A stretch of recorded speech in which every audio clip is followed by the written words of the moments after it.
Good morning students. तो आप लोगों का जो टॉपिक चल रहा था वो था बेस की प्रॉपर्टी, जिसमें से जो पहले वाले वीडियो में प्रॉपर्टीज़ हुई थी कि नॉन मेटेलिक ऑक्साइड्स के साथ बेस क्या रिएक्शन करते हैं। तो आज की प्रॉपर्टी है न्यूट्रलाइजेशन रिएक्शन।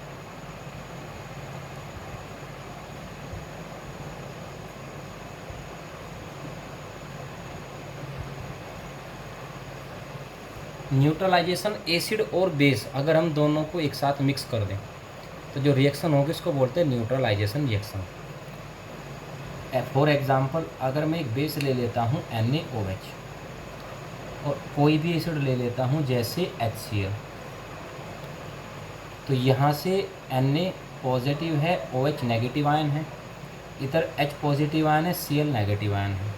इसका पॉजिटिव इस नेगेटिव के साथ चला जाएगा, क्या बनेगा NaCl जो कि एक सोल्ट होता है, और प्लस OH किसके साथ जाएगा H, और दोनों मिलकर क्या बनाते हैं H2O।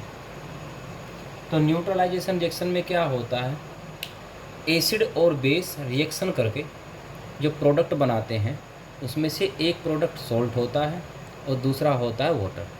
इसी को हम कहते हैं न्यूट्रलाइजेशन रिएक्शन। जब एसिड का एसिडिक करैक्टर और बेस का बेसिक करैक्टर दोनों ही ख़त्म हो जाते हैं, मीन्स एसिड बेस के बेसिक करैक्टर को ख़त्म कर देता है और बेस एसिड के एसिडिक करैक्टर को ख़त्म कर देता है, और दोनों मिलकर के क्या बना लेते हैं सॉल्ट और वाटर, तो उसको हम कहते हैं न्यूट्रलाइजेशन रिएक्शन।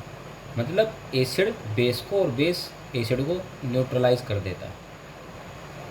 तो डेफिनेशन क्या हो जाएगी न्यूट्रलाइजेशन की रिएक्शन की, the reaction between an acid and an alkali to form a salt and water is called neutralisation reaction.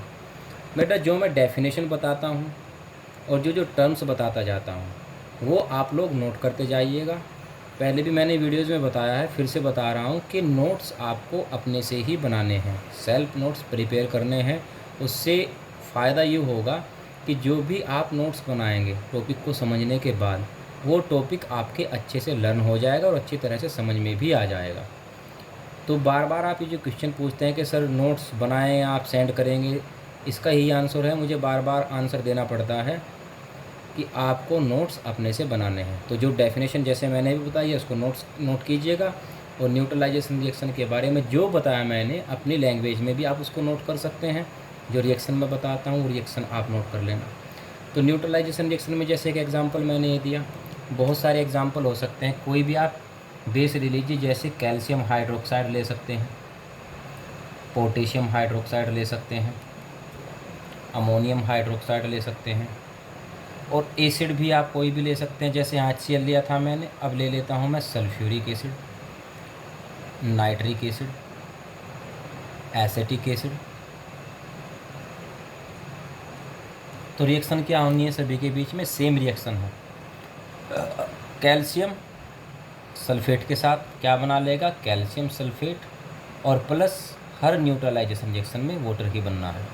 ऐसे यहाँ से पोटेशियम और यहाँ से नाइट्रेट KNO3, पोटेशियम नाइट्रेट और प्लस वाटर का मॉलिक्यूल। यहाँ से अमोनियम, और इधर से इसका नेगेटिव आयन शुरू में होता है, पता ही होगा आप लोगों को, लिखा भी था मैंने कि इसमें जो नेगेटिव आयन है वो उसके पॉजिटिव आयन के साथ चला जाएगा। तो नेगेटिव एसीटेट को पहले हमेशा लिखा जाता है, हर नेगेटिव को बाद में लिखते हैं, लेकिन एसीटेट और फॉर्मेट दो ऐसे नेगेटिव आयन है, दो ऐसे आयन हैं जिनको हम शुरू में लिखते हैं।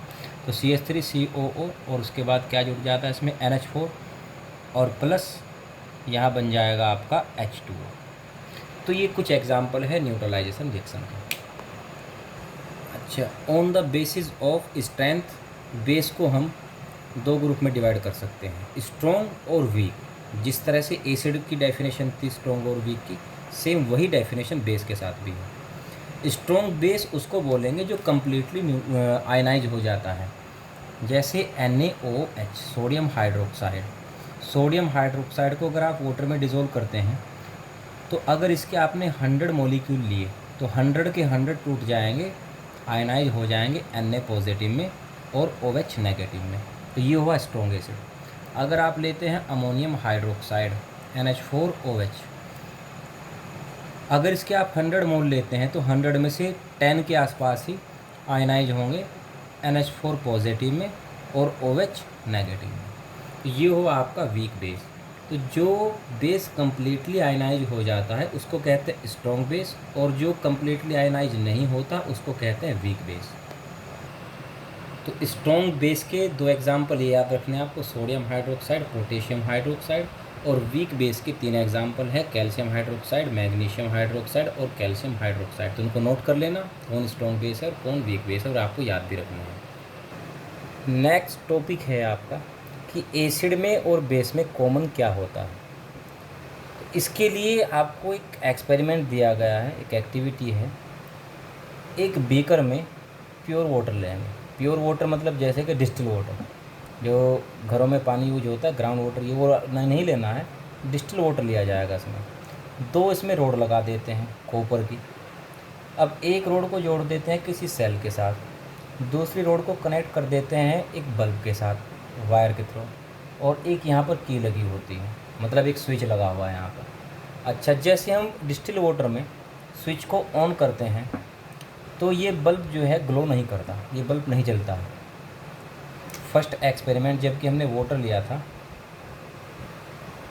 तो बल्ब ग्लो नहीं किया था। दूसरे एक्सपेरिमेंट में हम वाटर निकाल लेंगे इसमें से और एथेनॉल डाल देंगे। जब एथेनॉल डाल करके हम एक्सपेरिमेंट करेंगे, स्विच को ऑन करेंगे, बल्ब ग्लो नहीं करता है। तीसरा एक्सपेरिमेंट, अब की बार हम लेंगे कोई एसिड, जैसे कि हाइड्रोक्लोरिक एसिड, थोड़ा सा इसमें कुछ ड्रॉप डाल देंगे वाटर में लेकर के, इसमें से निकाल करके एथेनॉल, इसमें वाटर डालेंगे फिर से, और उसमें कुछ ड्रॉप्स डाल देंगे HCl की, हाइड्रोक्लोरिक एसिड की। तो जब हम किसी एसिड को इसमें डाल करके और स्विच को ऑन करते हैं तो बल्ब ग्लो कर जाता है। फोर्थ एक्सपेरिमेंट में हम लेंगे इसमें से निकाल लेंगे वाटर, जो एसिड के साथ डाला था हमने, दोबारा से फिर वाटर डालेंगे और उसमें थोड़ा सा डाल देंगे हम कोई सा भी बेस, जैसे सोडियम हाइड्रोक्साइड, और स्विच को ऑन करेंगे तो भी बल्ब ग्लो करता है। इसका मतलब क्या हुआ, देखो यहाँ हमने सेल लगाया हुआ था और सेल का जो सर्किट था बल्ब के साथ, यहाँ तो स्विच चलिए हमने ऑन कर दिया, यहाँ से सर्किट पूरा हो गया। अब या तो हम एक वायर यहाँ लगाए तब बल्ब ग्लो करेगा, वायर तो यहाँ नहीं लगे, हमने क्या लगा रखे, 2 रोड लगा रखी है, और इन रोड को कनेक्ट करना है किसी तरह से। अब कनेक्ट किसके तरह से हो सकता है, इलेक्ट्रिसिटी को ले जाने के लिए तो इलेक्ट्रॉन चाहिए होते हैं या फिर आयन चाहिए होते हैं। तो प्योर वाटर H2O आयनाइज नहीं होता है, H2O ही रहता है, इसलिए बल्ब ग्लो नहीं करता, कोई आयन नहीं मिलते जो इलेक्ट्रॉन को ले जाएं। एथेनॉल ये भी आयनाइज नहीं होता है, C2H5OH ही रह जाता है, इसलिए बल्ब ग्लो नहीं करता, क्योंकि इससे भी कोई आयन नहीं मिलते।